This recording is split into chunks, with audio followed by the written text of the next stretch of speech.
They've done it. Speaker Johnson finally managed to get enough Republicans on board to pass that big, beautiful bill. On this vote, the yeas are 215, the nays are 214, with one answering present. The bill is passed. Now, President Trump was quick to congratulate everyone for this victory in the House, and he even asked the Republican senators to pass it ASAP and bring it to his table. However, this budget reconciliation bill isn't perfect. In fact, there are even people inside the GOP who openly oppose it. Well, I'd love to stand here and tell the American people, we can cut your taxes and we can increase spending and everything's going to be just fine. But I can't do that because I'm here to deliver a dose of reality. This bill dramatically increases deficits in the near term, but promises our government will be fiscally responsible 5 years from now. Where have we heard that before? But bond investors don't. And this week, they sent us a message. And that's why the bill passed by a margin of just one vote. So why is this bill so divisive, and what isn't your favorite influencer telling you about this bill? Well, the first thing you need to understand is that the bill didn't fulfill all the promises made by our president. I mean, only weeks ago, he was saying no taxes on Social Security, and yet that has not been achieved in this bill. Income there'll be no tax on tips, no tax on overtime, no tax for the great seniors in Social Security. So you have no tax on Social Security for our great seniors. In fact, they've only given a $4,000 tax deduction, and that only lasts until 2028. The president has said he's going to remove taxes on Social Security. Does this bill remove taxes on Social Security benefits? The legislation provides an increased exemption amount. But does it remove taxes on Social Security benefits as promised by the president? Does not. Now, you might say they've only failed to deliver on this promise, but you need to understand something very important. Donald Trump won in many of the swing states thanks to the support from older voters who were the deciding factor in the 2024 election. Even in this community, I've seen hundreds of comments from people who get Social Security and are disappointed by the GOP's failure on this front. And I think the Republicans had a great chance to make the Democrats look like fools if they had introduced a zero tax policy on Social Security. Instead, now people like Hakeem Jeffries can use it to improve their chances in the midterms. This legislation will not make life better for the American people. The GOP tax scam represents an assault on the economy, an assault on health care, an assault on nutritional assistance, an assault on tax fairness, and an assault on fiscal responsibility. Now, if you've seen the president's Truth Social post, you must have noticed that he talks about a Trump savings account for newborn babies. If you don't know what that is, let's hear how Senator Ted Cruz explains it, since he's the mastermind behind it. We're going to create an investment account for every newborn child in America at birth, and that investment account the federal government will seed with $1,000. One of the provisions in the One Big Beautiful Bill, as I said, this is a very pro-family piece of legislation. Not only does it increase the child tax credit, but it also includes MAGA baby savings accounts for children that are born before January 1st, 2024. Under 8 years old, U.S. citizens, and have at least one parent with a valid Social Security number.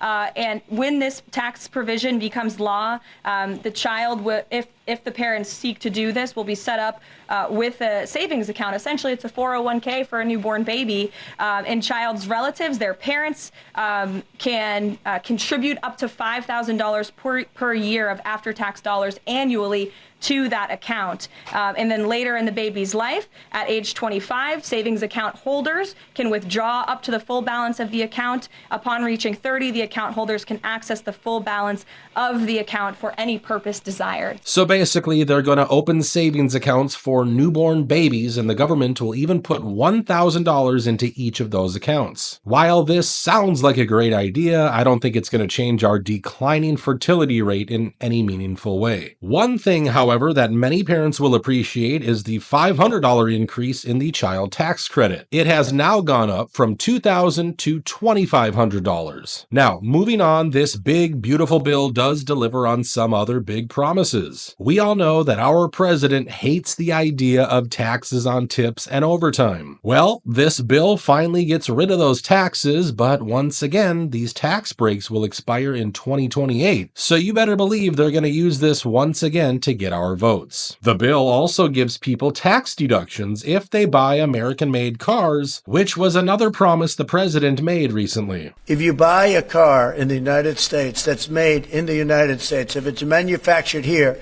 when you borrow money, if you borrow money, you have interest payments, we're going to let you deduct the interest payment for income tax reasons. And I think that's going to more than pay for itself. However, according to industry experts, this won't benefit consumers a whole lot since they'll only be saving about $20 a month on their new car auto loan payments. Clearly, this particular tax incentive was added to the bill because the president wants to keep his campaign promise to the American manufacturers. The United States will give you the lowest taxes, the lowest energy costs, the lowest regulatory burdens, and free access to the best and biggest market on the planet Earth. Now, moving on, let's talk about Medicaid because, as you just heard, people like Hakeem Jeffries are calling it the biggest issue with this bill. Even Pocahontas went online to criticize the bill for the changes to Medicaid. In the dead of night, Republicans moved along their big, beautiful bill. And that's the Republican way. They schedule their first vote for 10:30 on a Sunday night, and the follow-up vote is for 1 a.m. on a Wednesday. Why those times? Because they don't want anyone to see it. Because here's the basics of the bill. It says that there's going to be a cut to health care for about 14 million people. And that's mostly going to be little babies who need their health care. It's going to be brand new mamas.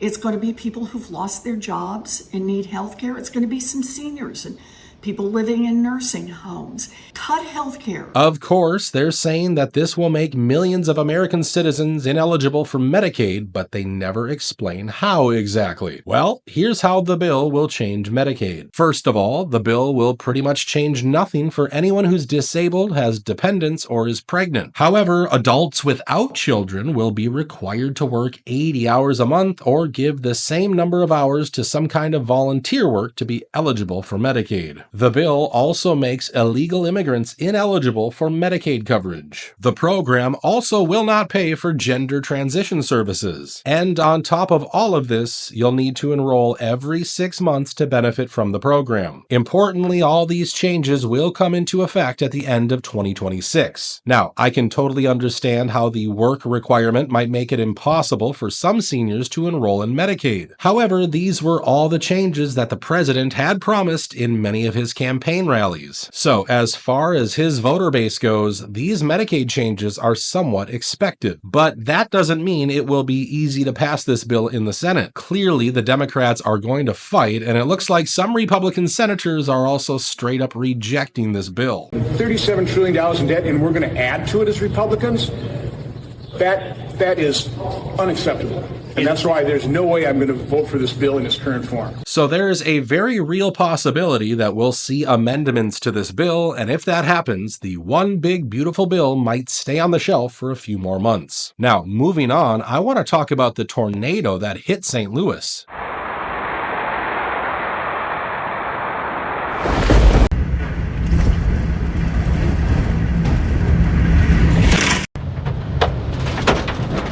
It might flip the truck. Oh! Lay down, bro. Holy I got out the machine. Your machine's Service says an EF3 tornado hit parts of St. Louis City, leaving an extensive path of destruction.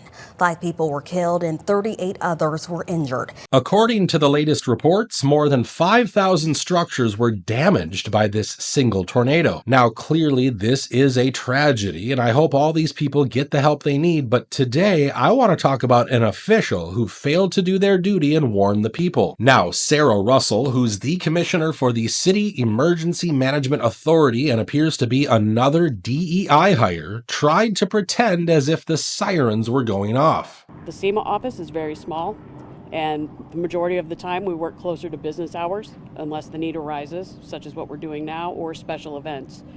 A lot of that work takes us out into the community, so we aren't necessarily in our office space at all times. We do have a very small staff, I have received reports of people that did hear it. I've heard from a lot of people that said they haven't heard it. But the mayor later confirmed that no one even pushed the button to warn the people. Between the warning and the time that we were experiencing a massive weather event, there was a failure, a human failure, a failure in protocol to get the sirens up and running, to let the community know that there was a massive weather event hitting our community. She also went on to put the commissioner on paid leave. St. Louis Mayor Kara Spencer placed the commissioner of the City Emergency Management Agency on leave. Now, this is after tornado sirens did not go off before last week's deadly tornado. Now, as we know, DEI hires don't really have a good history of managing such disastrous situations. We already know how the fire chief in Los Angeles performed under pressure. They can't fight a fire without water and the resources that are needed. Everybody knew these winds were coming. You got to have water. And my understanding is the reservoir was not refilled in time and in a timely manner to keep the hydrants going. However, this also unfortunately reminded me of Herman Andaya, who not only refused to turn on the sirens during the Lahaina disaster, but also said he didn't regret his decision. Do you regret not sounding the sirens? I do not. And the reason why, and so many people said they could have been saved if they had time to escape. Had a siren gone off. Do you want him to give you the answer, or do you want to give? Well, then let him finish. Let him finish his answer. Sorry, there's a lot of people. Well, you're talking and you're not letting him talk. If you want to talk, come up here. I'm ready for the answer. Then wait.